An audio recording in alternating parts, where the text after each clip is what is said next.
எல்லாம் வல்ல இறைவனுக்கு நன்றி.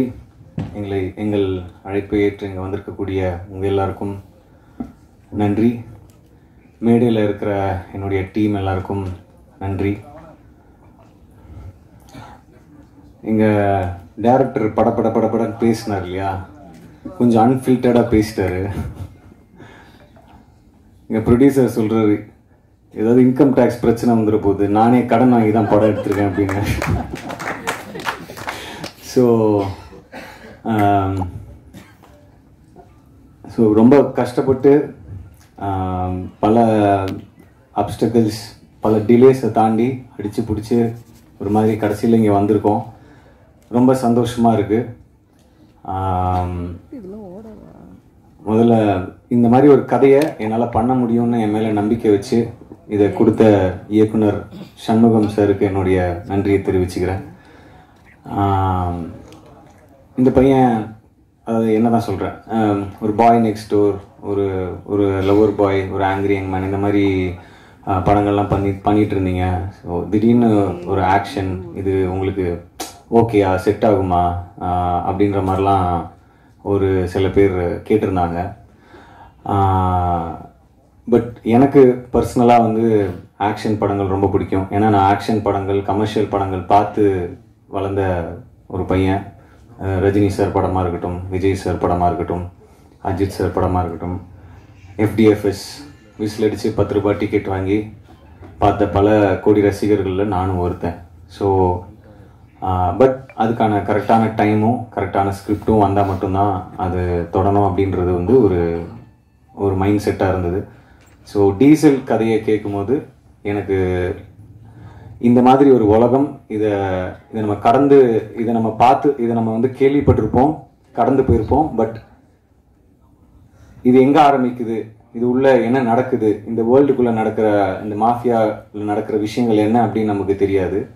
ஸோ க்ரூட் ஆயில் அப்படின்றது கருப்பு தங்கம் அப்படின்னு சொல்கிறாங்க. தங்கத்தை விட ரொம்ப முக்கியமான, உலகம் இயங்கிறதுக்கு ஒரு முக்கியமான விஷயமா பார்க்கக்கூடிய ஒரு பொருளாக இருக்குது கருப்பு தங்கம்னு சொல்கிற இந்த க்ரூட் ஆயில். ஸோ அதுலேருந்து கிட்டத்தட்ட 165க்கும் மேலே பை ப்ராடக்ட்ஸ் வருது. ஸோ பெட்ரோல், டீசல்லேருந்து ஆரம்பித்து தார், அந்த மாதிரி LPG, நம்ம மண்ணெண்ணெய், இந்த மாதிரி நிறைய வந்துகிட்டே இருக்குது. ஸோ இந்த மாதிரி விஷயங்கள்லாம் டைரக்டர் வந்து இந்த கதையை நரேட் பண்ணும்போது, சொல்லும்போது இந்த வேர்ல்டு ரொம்ப இன்ட்ரெஸ்டிங்காக இருந்தது. ஸோ அதனால தான் இந்த படம் பண்ணணுன்ற ஒரு ஆசை இருந்தது. நம்ம எடுத்தோம் கவுத்தோம் அப்படின்னு ஆக்ஷன் படம் பண்ணணும், 4 பேர் அடிக்கணும், கமர்ஷியலாக ஒரு 2 சாங் இருக்கணும், ஹீரோயினை ரொமான்ஸ் பண்ணணும் அப்படின்ற இன்டென்ஷனில் பண்ண படம் இல்லை. ஸோ இந்த படம்லாம் ஷூட்லாம் முடிச்சுட்டு இப்போது ரீசெண்டாக இப்போது ட்ரெய்லர் வந்தது. எனக்குள்ளேயே ஒரு சின்ன சந்தேகம் இருந்தது. சரி, உண்மையாகவே நம்ம கான்ஃபிடென்ஸோட பண்ணிட்டோம் அந்த படத்தை, ஆடியன்ஸ் இதை எப்படி பார்க்க போகிறாங்க, இந்த புது நான் எடுத்துருக்கிற இந்த ஆக்ஷன் அவதாரை எப்படி ரிசீவ் பண்ண போகிறாங்க அப்படின்ற ஒரு சின்ன தயக்கமும் ஒரு சின்ன பயமும் இருந்தது. ட்ரெய்லர் வந்ததுக்கப்புறம் யாரும் பெருசாக திட்டலை. ஸோ அதுவே ஒரு பெரிய மெரிட்டாக எனக்கு ஃபீல் ஆச்சு. அதுக்கப்புறம் முந்தானேத்து STR அண்ணன் கால் பண்ணார். கால் பண்ணிவிட்டு இந்த மாதிரி ட்ரெய்லர் பார்த்துண்டா, பர்ஃபார்மன்ஸு அது இதெல்லாம் தாண்டி எனக்கு ஒரு விஷயம் ரொம்ப பிடிச்சிருந்தது அப்படின்னு சொன்னார். உன்னுடைய பாடி லாங்குவேஜ் அண்ட் நீ ஒரு ஆக்ஷன் ரோல் பண்ணுற, ஒரு ஹீரோயிசமாக ஒன்று பண்ணுறன்னும் போது அதில் ஒரு மீட்டர் ரொம்ப முக்கியம், அந்த மீட்டரை நீ அளவாக கரெக்டாக பண்ணியிருக்க அப்படின்னு சொன்னார். ஸோ அவர்கிட்டேருந்து வரும்போது அது ஒரு பெரிய ஒரு கான்ஃபிடென்ஸை கொடுத்துச்சு. ஏன்னா இதோட நீ அதிகமாக பண்ணனா ரொம்ப ஜாஸ்தியாக இருக்கும். ஏன்னா நீ இப்போ தான் ஸ்டார்ட் பண்ணுற, ஆக்ஷன் படங்கள் பண்ண இப்போ தான் ஸ்டார்ட் பண்ணுற, ஸோ கரெக்டாக இருக்குது அப்படின்ற மாதிரி அவர் சொன்னார். ஸோ ஒரு சின்ன கான்ஃபிடென்ஸை கொடுத்தது. ஸோ இது எல்லாத்தையும் தாண்டி ஆடியன்ஸுக்கு இந்த படத்தில் வந்து நான் முன்னாடியே சொன்ன மாதிரி, எல்லோரும் சொன்ன மாதிரி, இந்த பார்க்காத ஒரு உலகம். ஸோ ட்ரெய்லரில் வந்து நீங்கள் ஆயில், பெட்ரோல், டீசல், மாஃபியா இதை பற்றி தான் மேக்ஸிமம் போர்ட்ரே பண்ணியிருக்கோம் ட்ரெய்லரில். அண்ட் இதில் இன்னொரு விஷயமும் செகண்ட் ஹாஃபில் டிஸ்கஸ் பண்ணியிருக்கோம். ஸோ இது எல்லாமே ஆடியன்ஸ்க்கு கனெக்ட் ஆகும் அப்படின்னு நான் நம்புகிறேன். நான் எந்த ஸ்கிரிப்ட் பண்ணாலும் அதில் ஆடியன்ஸ்க்கு என்ன கனெக்ட் இருக்குது அப்படின்னு நான் எப்போவுமே யோசிப்பேன். ஸோ அது லப்பர் பந்தாக இருக்கட்டும், பார்க்கிங்காக இருக்கட்டும், இல்லை ஒரு லவ் படம் பண்ணால் கூட அதில் ஆடியன்ஸ் கனெக்ட் பண்ணிக்கிறதுக்கான விஷயம் இருக்கா, இல்லை எமோஷன் இருக்கா அப்படின்னு பார்ப்பேன். ஸோ இந்த படத்தில் வந்து நம்ம காலடி எடுத்து வைக்கிறதுலேருந்து வீட்டிலேருந்து பெட்ரோல் டீசல்ன்ற விஷயத்தை நம்ம தவிர்க்கவே முடியாது. ஸோ அதுலேருந்து ஆரம்பித்து செகண்ட் ஹாஃபில் இந்த படம் ஒரு இஷ்யூ பற்றி டிஸ்கஸ் பண்ணுது. ஸோ அதுவுமே அண்ட் ஈவன் த கிளைமேக்ஸ் நிச்சயமாக ஆடியன்ஸுக்கு கனெக்ட் ஆகும். இது மக்களுக்கான படமாக இருக்கும் அப்படின்றதுல எந்த சந்தேகமும் இல்லை. நாங்கள் படம் பார்த்துட்டேன். ஸோ அந்த நம்பிக்கையில் தான் நான் பேசிகிட்டு இருக்கேன். அதுக்கப்புறம் என்னுடைய டீம், ப்ரொடியூசர் தேவா சார், எனக்கு ஒரு 12-13 இயர்ஸாக அவருடைய நட்பு. ஸோ அந்த நட்பு தான் இந்த படம் பண்ணுறதுக்கான முக்கியமான காரணம். அவர் என் மேலே வச்ச அன்பு. அதாவது நான் என்னை பற்றி அதிகமாக யோசிக்கிறதோட அவர் என்னை பற்றி அதிகமாக யோசிக்கிறாரு. அதுதான் உண்மை. ஸோ அவருக்கு என்ன சொல்கிறது, உண்மையாகவே ரொம்ப கஷ்டப்பட்டு என்னுடைய மார்க்கெட் சைஸ் எல்லாம் தாண்டி எங்கேயோ ஒரு பட்ஜெட் போய் லேண்ட் ஆயிருக்கு. அது கூட டேரக்டர் சொல்லும் போது யோசிச்சேன், எந்த டேரக்டரும் இப்படி ஒத்துக்கவே மாட்டாங்கல்ல, அதிகமாக செலவாயிடுச்சு எங்கேயோ எடுத்துகிட்டு போயிடுச்சுன்னா. ஸோ அதை கூட ஃபில்டர் போடாமல் சொல்லிட்டாரு டேரக்டர். ஸோ ஆனால் அதான் உண்மை. ஸோ அதை தாண்டி பண்ணியிருக்கோம். அது ஒரு பெரிய ரிஸ்க் எடுத்திருக்கோம் தான் சொன்னோம். ஸோ அப்படி ஒரு விஷயத்த எனக்காக இந்த படத்து மேலே வச்சிருக்கிற இந்த ஸ்கிரிப்ட் மேலே, டேரக்டர் மேலே, எங்கள் டீம் மேலே ஒரு நம்பிக்கை வச்சு பண்ணியிருக்காரு. இந்த மாதிரி ப்ரொடியூசர்ஸ் ஜெயிக்கணும். கண்டிப்பாக சார் நீங்கள் ஜெயிப்பீங்க அப்படின்னு நான் நம்புகிறேன். நீங்கள் சினிமா எவ்வளோ நேசிக்கிறீங்கன்னு எனக்கு கண்டிப்பாக தெரியும். நான் கிட்டே இருந்து பார்த்துருக்கேன். மனுஷனுக்கு சாப்பாடு, தூக்கம், காற்று, தண்ணி இதெல்லாம் முக்கியம்வாங்க. அது எல்லாத்துலேயுமே அவருக்கு சினிமா கலந்துருக்கு அப்படின்னு தான் நான் நினைக்கிறேன். ஏன்னா எப்போவுமே நம்ம பண்ணுற படமாக இருக்கட்டும், இந்த படமாக இருக்கட்டும், இதுக்கு முன்னாடி நாங்கள் பண்ணுற படங்களாக இருக்கட்டும், இதை பற்றி நாங்கள் பேசிகிட்டே இருப்பார். ஸோ அந்த சினிமா நிச்சயமாக அவங்கள கைவிடாதுன்னு நான் நம்புகிறேன் தேவா சார். அதுக்கு உதாரணமாக இப்போது ஒரு படம் லோகான்னு ஒரு படம் வந்தது. ஸோ உண்மையாகவே அது ஒரு பெரிய கான்ஃபிடென்ஸை கொடுத்தது.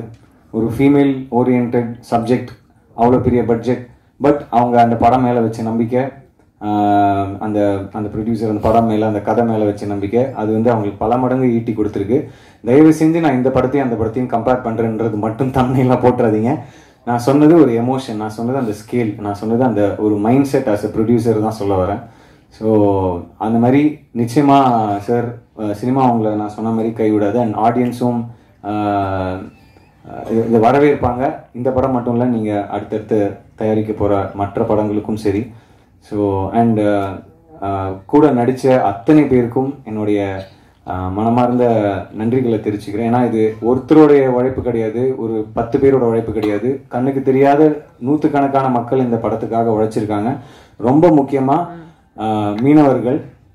நாங்கள் கடலில் வந்து கிட்டத்தட்ட ஒரு 30 நாட்களுக்கு மேலே ஷூட் பண்ணோம். ஸோ எந்த ஒரு அசம்பாவிதமும் இல்லாமல் எங்கள் எல்லாரையும் சேஃபாக உள்ளே கூட்டு வந்து ஒவ்வொரு நாளும், ஒவ்வொரு நிமிஷமும், ஒவ்வொரு செகண்டும் எங்களை சேஃபாக பார்த்துக்கிட்ட அத்தனை மீனவர்களுக்கும் இந்த நேரத்தில் நான் நன்றியை தெரிவிச்சுக்கிறேன். ஏன்னா அவ்வளோ ஈஸி கிடையாது உள்ளே போய் ஷூட் பண்ணிட்டு வருது. அண்ட் அதுவும் அவங்களுடைய ஹெல்ப் இல்லாமல் நம்ம ஃபர்ஸ்ட் ஆஃப் ஆல் உள்ளே போக முடியாது. அவங்களுக்கு தான் தெரியும் அந்த காற்று வாட்டத்துக்கு எப்படி போக முடியும், எந்த இடத்துல நிற்கணும், எந்த இடத்துல ஆங்கர் போடணும். ஸோ இந்த மாதிரி விஷயங்கள் எல்லாமே எங்களுக்கு சேஃபாக பண்ணி கொடுத்தாங்க. ஸோ அவங்களுக்கு நன்றியை தெரிவிச்சுக்கிறேன். அப்புறம் எடிட்டர், எனக்கு தெரிஞ்ச கடைசி 2 வருஷமாக அவருக்கு சிவராத்திரி தான் நினைக்கிறேன். அவர் தூங்கியிருக்காரா, சரியா தூங்கினாரா கூட எனக்கு தெரியல. ஏன்னா எப்போதுமே ஏதாவது ஒரு ஃபுட்டேஜ் வந்துகிட்டே இருக்கும், அதை எடிட் பண்ணிட்டு இருப்பாங்க, இப்படி வைப்பாங்க, அப்படி வைப்பாங்க, இதை பண்ணுவாங்க, அதை பண்ணுவாங்க. அவ்வளோ ஹார்ட் ஒர்க் போட்டிருக்காரு. அப்புறம் Dhibu brother, thank you for beer song, தில்பராஜா, ஆருயிரே, என்டையர் ஆல்பம் அண்ட் ஒரு பயங்கர பவர்ஃபுல்லான ஒரு ரீரெக்கார்டிங் ஸ்கோர் கொடுத்துருக்கீங்க. அண்ட் நான் திபு இப்போ கீழே உட்காந்துருக்கும்போது சொன்னார், இவங்க ஹோஸ்ட் பண்ண வந்து திபு நைனன் தாமஸ் அப்படின்னு சொல்லும்போது, ஐயோ என் பேரை தப்பாக சொல்கிறாங்க, ப்ரொனவுன்ஸ் தப்பாக பண்ணுறாங்க அப்படின்னு சொன்னார். ஸோ அப்போ தான் நான் சொன்னேன், ப்ரோ ரொம்ப பெருசாக இருக்குது ப்ரோ, வேறு ஏதாவது ஷார்ட்டா அப்படின்னு. டிஎன்டி நல்லா இருக்கா ப்ரோ அப்படின்னு கேட்டேன். டிஎன்டினா இல்லை ப்ரோ, இந்த டிஎன்டின்னு சொல்லுவாங்களே எக்ஸ்ப்ளோசிவ், அந்த மாதிரி டிஎன்டி அப்படி வச்சுக்கோங்க ப்ரோ அப்படின்னு சொன்னேன். So brother thank you. அப்புறம் கூட நடித்த பிரேமண்ணா, வினய் பிரதர், ஜார்ஜ் அண்ணன், Vivek Prasanna brother, Deena brother, art director Remban sir, cameraman Richard sir. Already உங்களை பற்றி சொல்லிட்டாங்க, நீங்கள் புயல் மாதிரி வந்தீங்க சார். ஏன்னா எம்எஸ் பிரபு சார் ஷூட் பண்ணிட்டு இருக்கும்போது அவருக்கு அந்த டேட்ஸ் கிளாஷ் ஆனதுனால ரிச்சர்ட் சார் வந்தாங்க. செம்ம ஃபாஸ்ட்டுங்க, செம்ம ஃபாஸ்ட்டு. அதாவது ஆல்ரெடி டேரக்டர் படப்படான்னு இருப்பார், அதுக்கு மேலே ஃபாஸ்ட்டாக இருந்தார் அவர். ஸோ ஆனால் அது என்ன நம்ம நினச்சோமோ அதை நம்ம அந்த குறிப்பிட்ட டைமில் சூப்பராக எங்களுக்காக ஷூட் பண்ணி கொடுத்ததுக்கு ரொம்ப நன்றி ரிச்சர்ட் சார். அண்ட் எம்எஸ் பிரபு சாருக்கும் இந்த நேரத்தில் நன்றியை தெரிவிச்சுக்கிறேன்.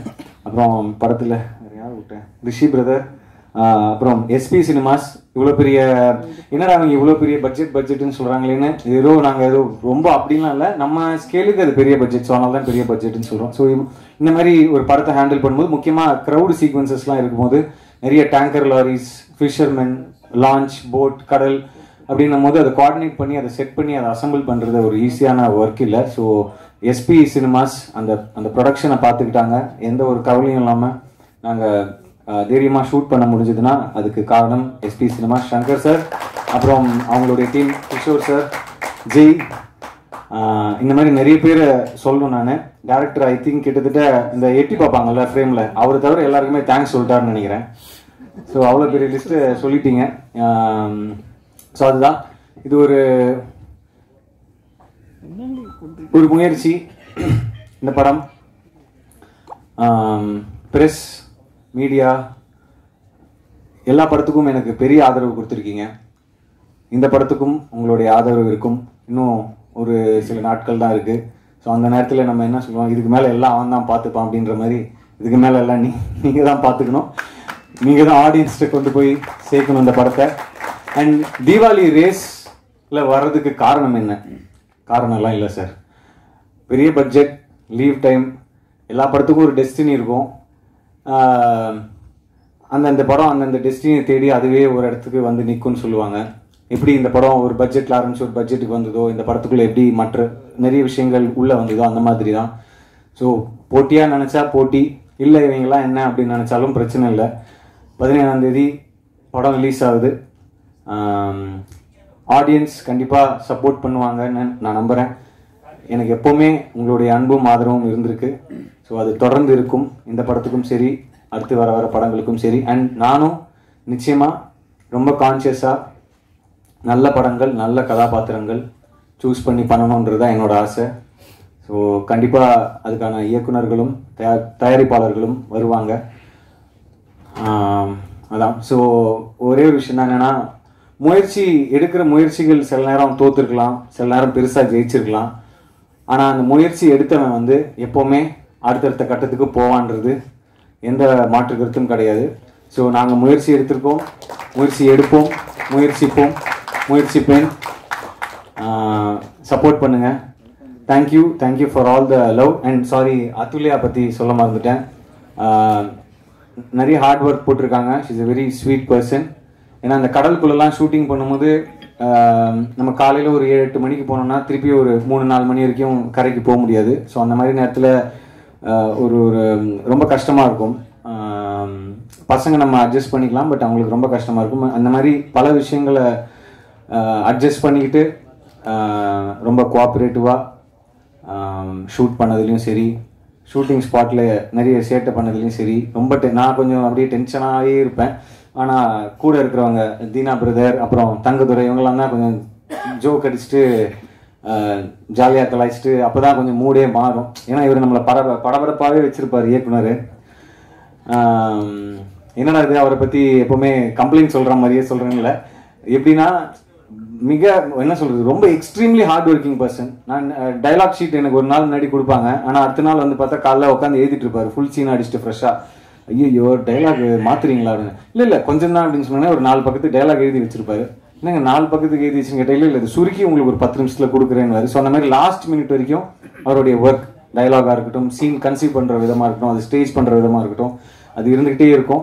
ஸோ அந்த அயராத உழைப்புக்கு கண்டிப்பாக தீனா பிரதர் சொன்ன மாதிரி கை தட்டுற மாதிரி ஒன்று பண்ணுங்க, கை தட்டுவாங்கன்ற மாதிரி கண்டிப்பாக உங்களுக்கு அந்த கிரெடிட்ஸ் வந்து சேரும்னு நான் நம்புகிறேன். இந்த தீபாவளிக்கு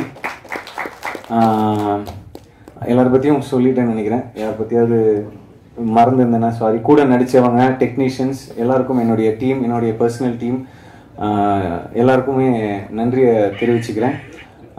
மறுபடியும் நீங்கள் எல்லாரும் இங்கே வந்ததுக்கு ரொம்ப ரொம்ப நன்றி. சப்போர்ட் பண்ணுங்க, உங்களுக்கு பிடிக்கும்னு நாங்கள் நம்புகிறோம். எல்லாருக்கும் என்னுடைய அன்பு மட்டுமே. வணக்கம்.